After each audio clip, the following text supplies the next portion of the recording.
Hi there, my name is Maya. I am a senior at MIT studying computer science and mathematics, and I'm also a senior computer science instructor with Juni Learning. Today we're going to be learning how to use HTML and CSS to create your own personal website. You might ask why it's important to learn things like HTML or CSS when so many tools exist for you to create websites without knowing web development. But I think there's three really fundamental reasons as to why learning web development is still something that's really good for people to do. Firstly, if you know how to create a website using code, that affords you unlimited customization, right? These tools are really awesome in that they allow you to get a good start, but there's still a limit to what you can do without actually knowing how the code works. Another awesome advantage of knowing web development is that if you've ever considered a career in coding, web design and web development knowledge will give you a huge head start. It helps you, especially if you're interested in art and design, explore those passions while still learning coding basics. And finally, being able to build your own website is something that's applicable no matter what fields you're in, right? I have friends that are mechanical engineers. It's even helpful for them to have a website to kind of show off their skills and just allow another way of advertising all the different things that they're good at. That's why I have a personal website. Finally, why don't we actually take a look at a website that we might build? This is obviously just an example. You can take the skills that we cover today to create a website that will probably look very different. And then we'll talk through the different steps and walk through line by line how to actually code this example website.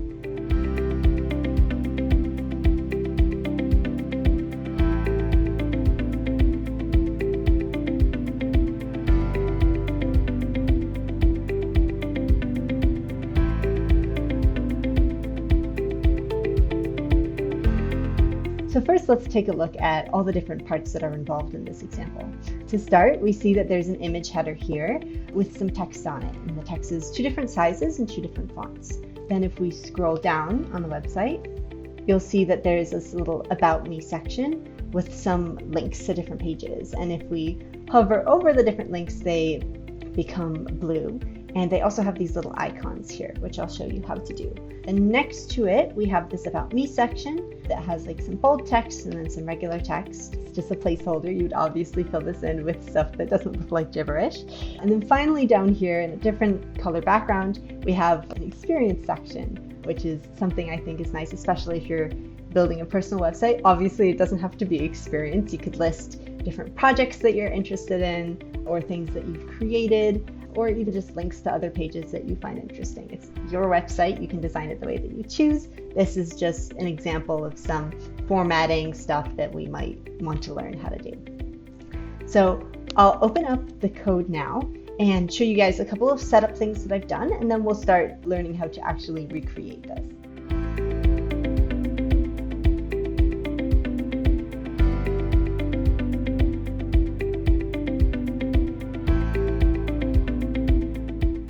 Okay, so before we start writing any code, I want to show you guys and talk you through this little setup shell that I have over here. The very first thing I want to show you is some CSS and HTML basics. I expect that you're at least vaguely familiar with HTML and CSS, maybe just you've seen it before, you've done very limited coding with it. So I will be explaining those basics, but not spending too much time on them. So one thing I want you to see is that HTML uses these tags to basically outline different sections of the HTML code. Here we have HTML and then a close tag for HTML, and that just basically sections off the part of the code where we're going to be writing our HTML code, which is basically the fundamentals of what makes up your website. Your HTML code will have two main sections. There's the head, which I'll go into a little bit more detail in, and then the body. So in the head here, you'll notice that I've already placed these two links. These links are basically just imported code, which means I'm kind of borrowing existing code.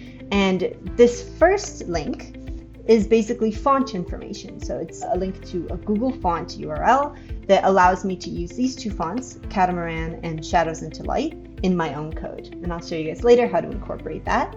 And then the second link here that I have is a link to a font awesome file, which allows me to create those little icons that we see here. I'm not going to go too into depth into how to actually access these links. If you go to fonts.google.com or if you look up Font Awesome, you can find lots of instructions on how to access these kinds of links, and then all you essentially have to do is paste them into your code the same way that I did here.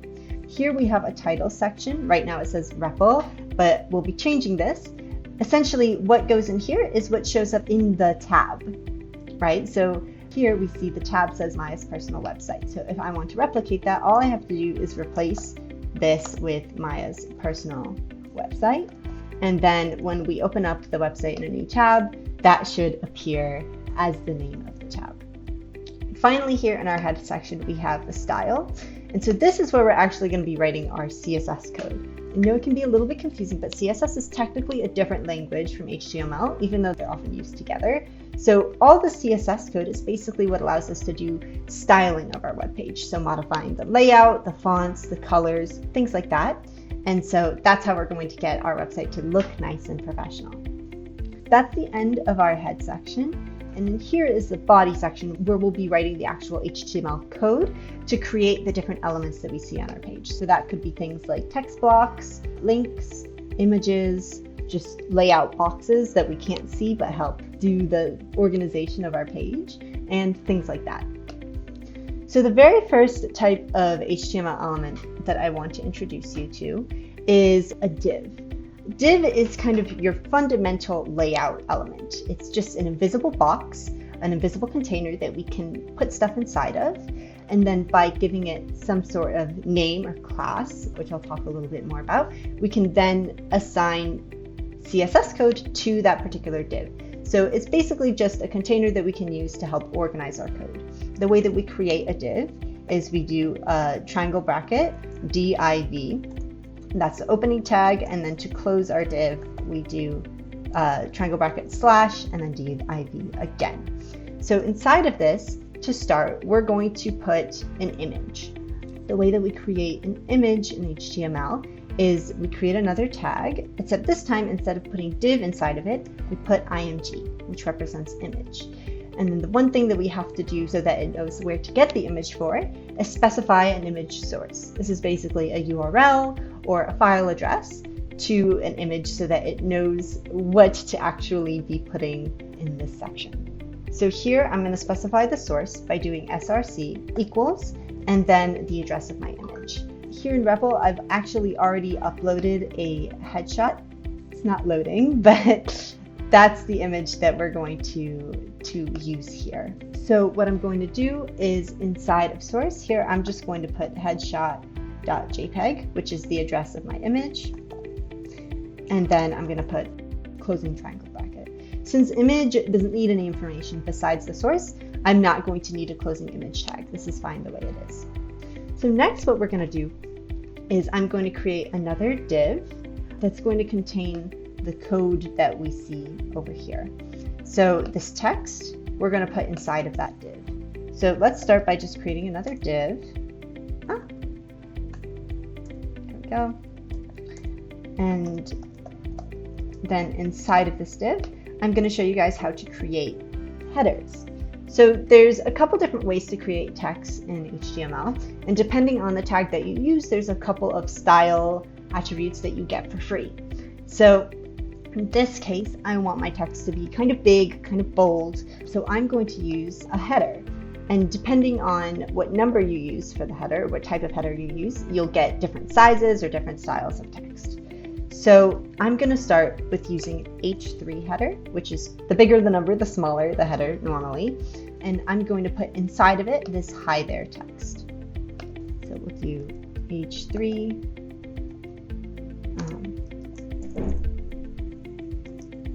Hi there, and then I'll close this header using the close tag. And now I'll use a bigger header to put the my nickname. So I'll do H1 and I'll put my name. Obviously you could put your name. You're not making a website for me. And then we close it. Okay, so now if I save and load this, we're gonna see some stuff on the page, hopefully, if I didn't mess up, but it's going to look pretty different from what we have in the other page, and that's because we haven't incorporated any of the style elements yet. So why don't we start by just seeing what we have, and we'll go from there. So tab.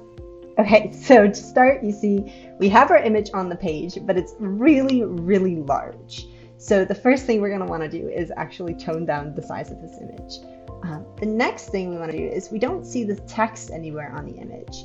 And if we scroll down, we can see that it's actually down here.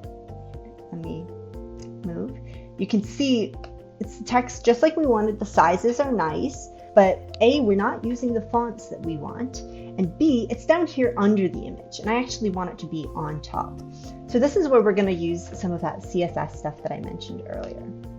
So to start, why don't we learn how to create a CSS block so that we can apply style code to a specific HTML element, and then we'll figure out how to incorporate the fonts and resize our image. Okay, so to start, here for our style, there's a couple different ways that we can apply CSS to a particular element. The first thing that we can do is we can refer to the actual type of element, and then our CSS rules will apply to every single occurrence of that element on our website. One example of that I'll do is for our image. So basically here, I can specify that image is the type of element that I want to apply this style to, and then I'll put some curly brackets. And then here inside of these curly brackets, I can specify some rules for the image, and then it will follow those rules when we see it on our web page. So the first rule I'm going to specify is I want the width of my image to just be the same as the width of the page. So I can do that by saying I want the width to be 100%. I'm not going to specify the height, because if you specify both width and height, it can end up stretching your image in weird ways to try and fit that ratio. If you just specify one, width or height, then the rest will resize automatically to match. So why don't we reload this and see if that affects our page at all. Nice, so you can see our image now is about the same size as our page. It's not massive, which is a huge improvement. So now you can see we've got this extra padding or spacing around all the edge, right? And I personally want to get rid of that. I don't want this extra space around the edge of my image. So this space can be attributed either to padding or margin. Basically, margin is kind of like, think of a piece of paper, right? You've got the main content of your page, which is your text, and then there's extra spacing around the edge. So margin goes around the outside of an element. Padding is really similar, except it exists on the inside of the element. So we would have our box, and you can imagine an invisible kind of buffer of space. So to get rid of this extra edge, I'm going to write some CSS for the body of our web page. So that's this whole section. And I'm essentially going to say that I don't want any padding and I don't want any margin. So we can do that by saying padding 0, forgot my semicolon, and then margin 0. Awesome. So let's see how that works. Nice, so you see now we've gotten rid of that extra spacing around the sides. I think it looks really good. So now the next thing we want to do is, let's see if we can fix the fonts for this particular H3 element that we created here and the H1 element. So the first thing I'm going to do is I actually want this catamaran font, I want it to be the default font that I use for all of my text. So the way that I can do this is here inside my body, I'll specify the font that I want to use. Font family is how we'll do that. And then here we'll say that we want the font family to be catamaran. So I'll put some quotes around this. And I'm also going to write sans serif here. Basically, wait, I don't know if I spelled that right. I'll double check in a sec. But basically what this does is it provides a backup font in case for some reason the catamaran font that we want to use is not available. So why don't I save this, reload, and let's see if that font is then applied. Reload. Okay, nice. So we can see that this is now using the catamaran font. But I don't want the H3 element to use the same font. I want it to use the other font that I have imported. So if we go back to our code, I can specify for that section that I want to use a different type of font. So I'll say H3, and we'll do font family, and we'll do shadows into light. And again, I'm going to put a backup font here, just in case that font's not available. So let's reload this, see how that looks. Nice! So we've got this new nice font. So now the next step is we want this to actually appear on the image instead of being down here. So what I'm going to do is we're going to use some positional CSS. So basically that's just going to help us control the way that things appear on our page in terms of their layout. So the first thing that I'm going to do is I want to be able to provide different CSS for these different divs, right? So far we've learned how to apply style to all elements of a certain type, and that's worked for us so far. But I don't want the same CSS rules that I apply to this div to be the ones that I also apply to this div. So the way that we can differentiate this is I'm going to give this a class. It's essentially just an identifier that we can use to give style to a specific element instead of a type of element. So here we'll call this header text, all one word. So now the way that I can apply CSS to a specific class is I'll put a dot before the name of the class. That way it knows that it's a class and not a HTML type. So here we have dot header text, and something I'm going to do to basically allow me to say, hey, don't worry about being after the HTML elements that comes before it. The default way of structuring divs and images and things like that is something called block display, which basically means that they're going to just appear below the thing that comes before it in the code. So here we have image, below it we have header text. That's why we see the text below the image. But instead of that, I want to tell this text its absolute positioning on the site, which basically means don't go below what comes before. I'm going to tell you exactly where I want you to go, and that's where you're going to live. So the way that we can do that is I'll say I want this header text div to have position absolute. And I'm going to specify how far away from the top I want it to be and how far away from the right I want it to be. So here I'll say maybe top 10% of the website. That's just like 10% of the size of your website essentially. And then here I'll say from the right maybe 25%. And we can always come back and change these numbers if we don't like the way it looks. Okay, nice. So we've got hi there, Maya Nigrin. I think it's a little bit too high and too far left from me, so I'm going to go back and slightly modify these numbers. Maybe I'll just switch them.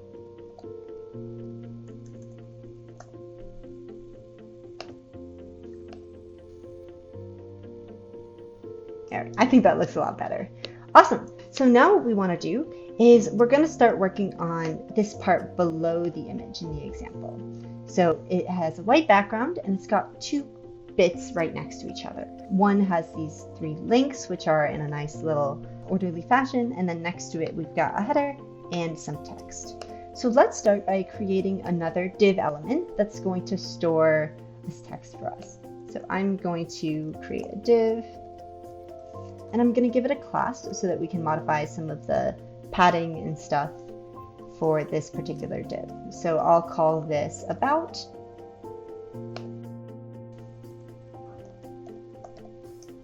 Div.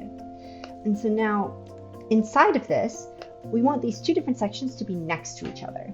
So the way that we can do this is I can create basically containers using div for each of these.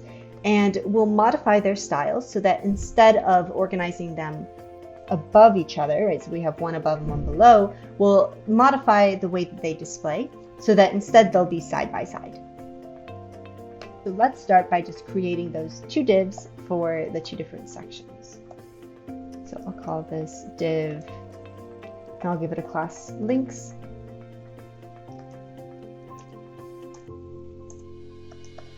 And then I'll create another div for my about section. Okay, yeah, so you can pick whatever class names you want. It can be arbitrary. I believe the rule is it just has to start with a letter. Okay, so now what we're gonna do is let's actually figure out how to put some stuff inside of these divs so that it looks the way that we want, and then we'll modify the style for them so that they're side by side. So we'll start by creating a list to contain these links. So you might say that the example doesn't exactly look like a list, it just looks like three things on top of each other. And you could definitely make this without using a list, but I do think that it makes things a little bit easier just in terms of managing the style and in terms of having it display properly. So let me show you guys how to create a list using HTML. So the first thing that we're going to do is we're going to create a UL section. UL stands for unordered list. If you wanted there to be numbers next to each of these things, you could use, I believe, OL, which is ordered list. And then inside of here, for each of the list sections, we would use LI to create essentially what's going to be a bullet point in our list. Now, however, I want each of these bullet points to be links, right? Not just the text, the whole thing. So what I can do here is I'll put my LI element inside of a link element. The way that we create a link element is we have an A tag, and then we would specify the address that we want the link to take us using href equals. It's kind of like source for image, except it's just the reference that we would then get sent to when we click the link. In this case, I don't really feel like typing the link right now, so I'm just going to put in a £, which just ends up kind of being like a placeholder, but you can feel free to put the link that you want to redirect to right there. So then I would put the close tag for my link, and inside of here, I'm going to put another element. So I'm going to put my LI for essentially this bullet point. Now the next thing that I'm going to do is I'm going to, for now, just put the text, GitHub, and then now when I reload the page, we should see some content down below our image. It's not going to be exactly the way that we want, but it will be there. So you can see down here, we've got GitHub. They're all blue, which is cool, but I want to change it so that they're not blue all the time. They're only blue when we hover over them. Also, we see that there's an underline. I want to get rid of that. I also want to get rid of the bullets, and we want to add the cool icons to the left of this. So to start, I'm going to add some style section for UL. Right, so we want to basically get rid of the list decoration here. So I believe what we do is it's called list decoration style.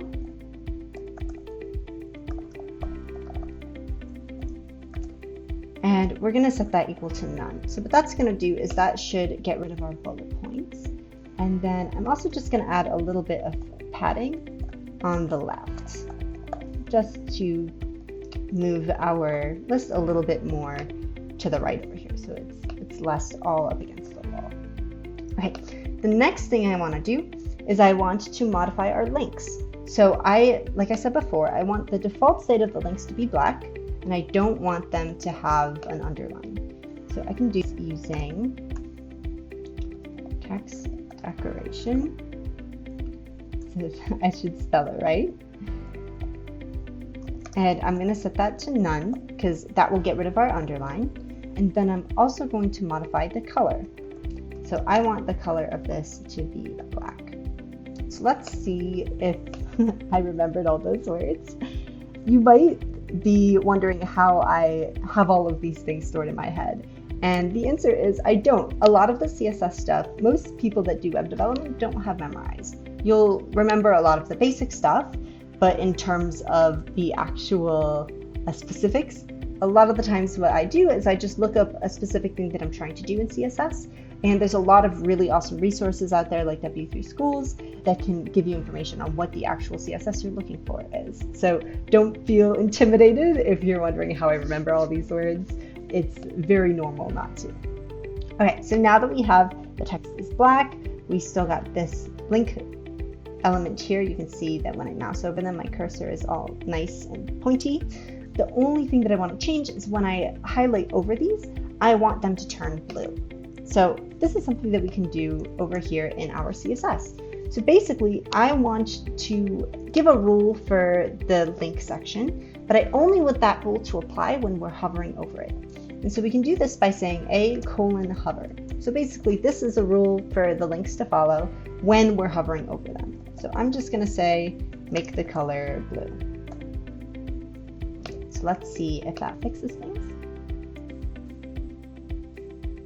Perfect. So when we hover over these, we get this nice blue effect. So now let's add those fun icons that we saw in the original. So remember, that's what I have this link in here for. Not all icons are like built in to HTML and CSS as a language, but just like fonts, they're really easy to import. Like I said, Font Awesome is a great resource. You can always Google them and find out information on how to use their icons.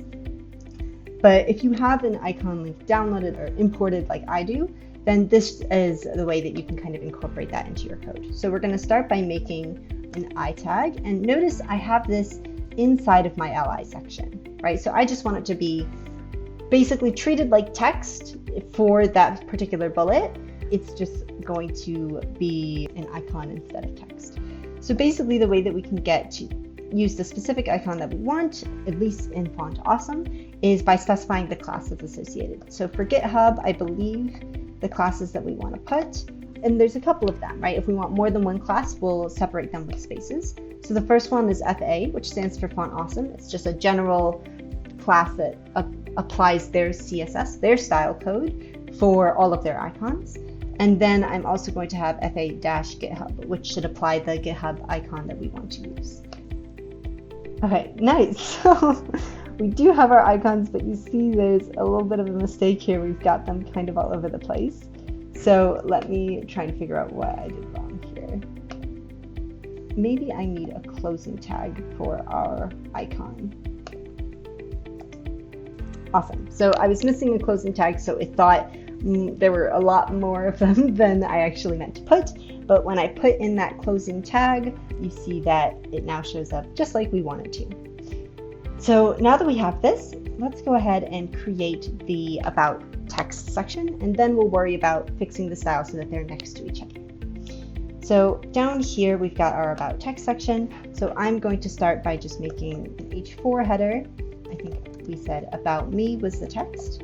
So H4, you should recognize this. It's similar to H3 and H1. It's just going to be slightly different size. I think a little bit smaller than the H3. And then here I'm going to use a P tag. So P stands for paragraph, and it's basically just a way for you to create just regular text on your image, just like we see in the example.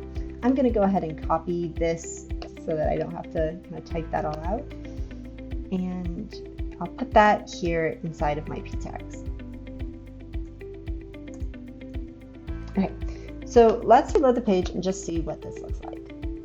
So you can see, like I said before, it's not next to it yet. We've got the About Me under the text that we have, which is expected. And then you also see that right now it's taking up the full page.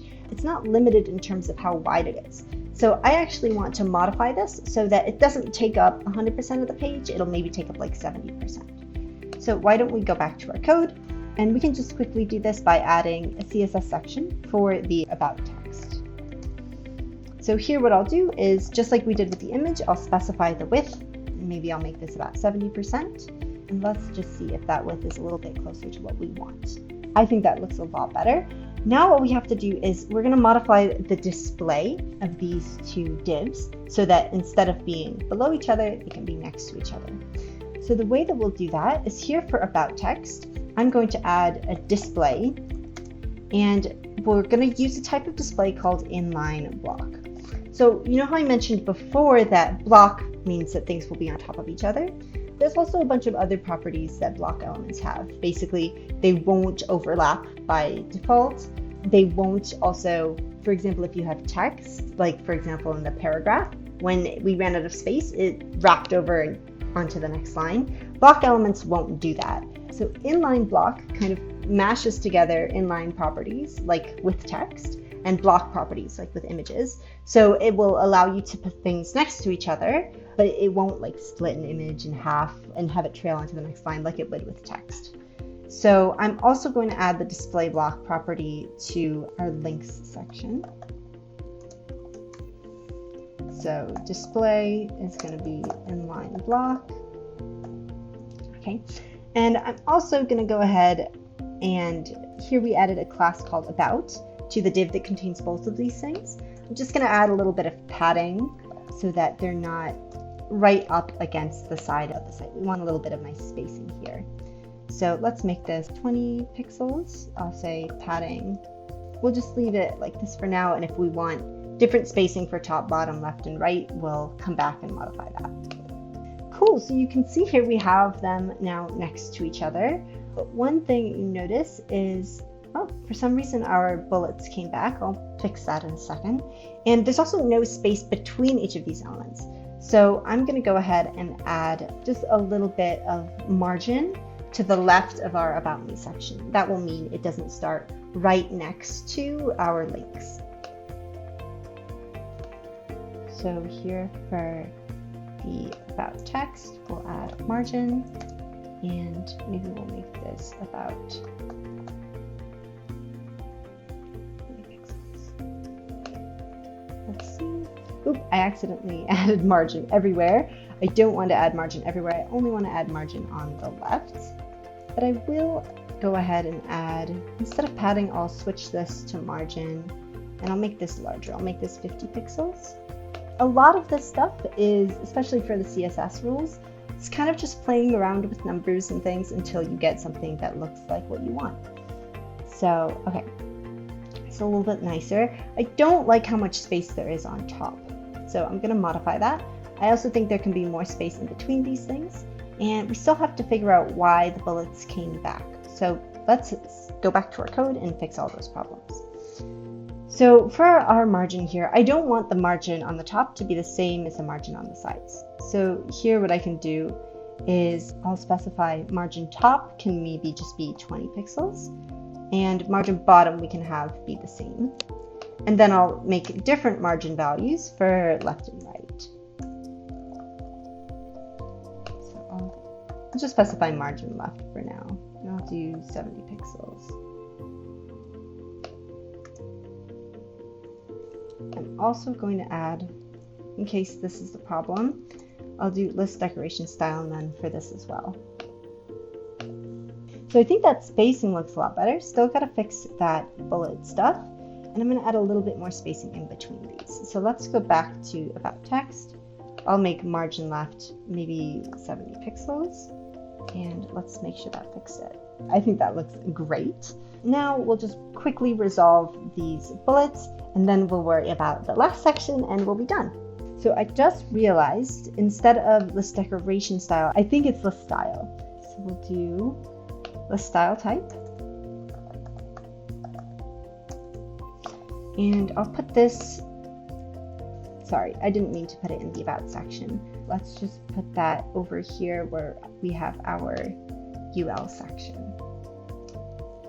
Yeah, like I said before, it's really difficult to have all these things memorized. Most normal humans don't, so it's totally natural to need to double check and make sure that the CSS attribute names are what we expect them to be. Okay, awesome. So now that that's done, let's move on to the last section, and then we'll be able to call it a day. So for the last section, I'm going to create another div to contain all of this, and we'll give it class. I'll call this experience. So we should be getting the hang of creating divs now. You can see that they're really valuable when it comes to organizing layout. Now inside of this div, I'm going to create a couple of different divs. They're all going to have the same class because they're all going to follow the same style rules. And I'll call this X. And what we'll have in here for this first one is maybe like an H5 title. That'll be job number 1.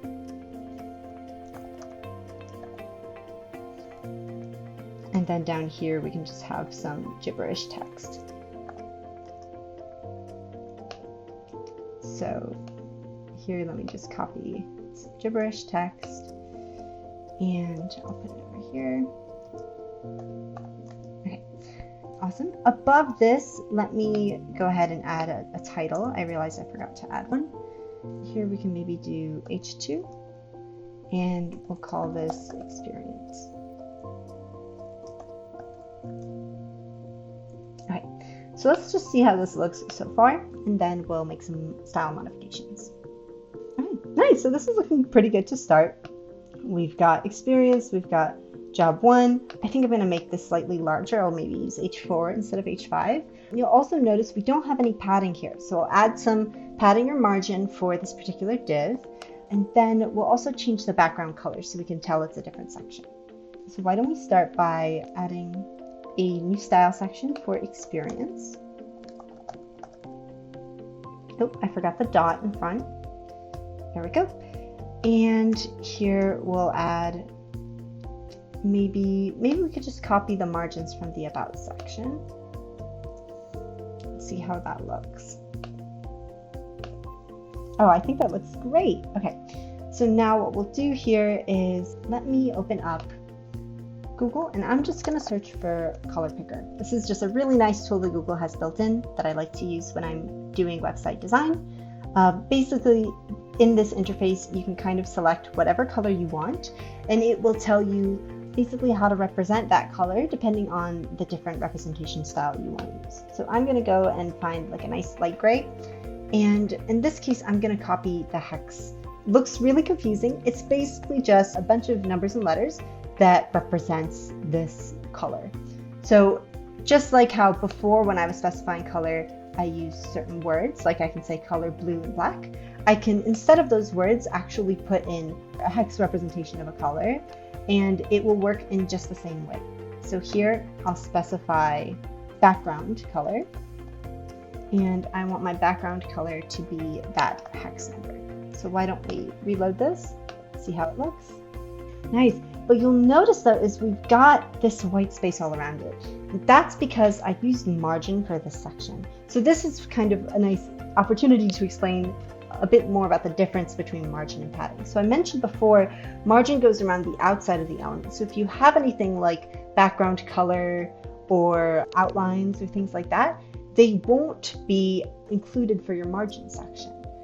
In this case, we want that spacing, but we want our background color to still apply there. So what I can do here is instead of these being margin, I'll make this all padding. And so hopefully that should allow us to keep the same spacing that we like, but while allowing the background color to exist in those sections as well. So let's see how that looks. Awesome. And so now the last thing I'm going to do is I'll change this to be slightly bigger, and then we'll copy it so we can have a couple different jobs in the list. So here, instead of H5, I'll make this H4, so it's slightly larger. And I'm just going to go ahead and copy and paste this. Oh, I don't think I ever put a closing tag for that div. Let me go ahead and add that now. Okay, so let me copy this, paste it, and we'll see if there's any padding stuff or margin things that we want to do. Otherwise, we'll be done. Honestly, I think this looks great. I don't really see a need to add anything else here. So let's just scroll through our site. Yeah, so I think this looks really good. Just to recap all the things that we've learned, we learned how to create things like text and images and links and lists on our page using different types of HTML elements. We learned how to use different fonts and different background colors on our page. We learned how to modify how something looks when we hover over it. We also learned how to create different size text, different types of text. We also learned how to modify positioning so that we could have elements on top of each other or next to each other. And I think we just learned some nice fundamental basics about how to use HTML and CSS to make a website with a lot of customization.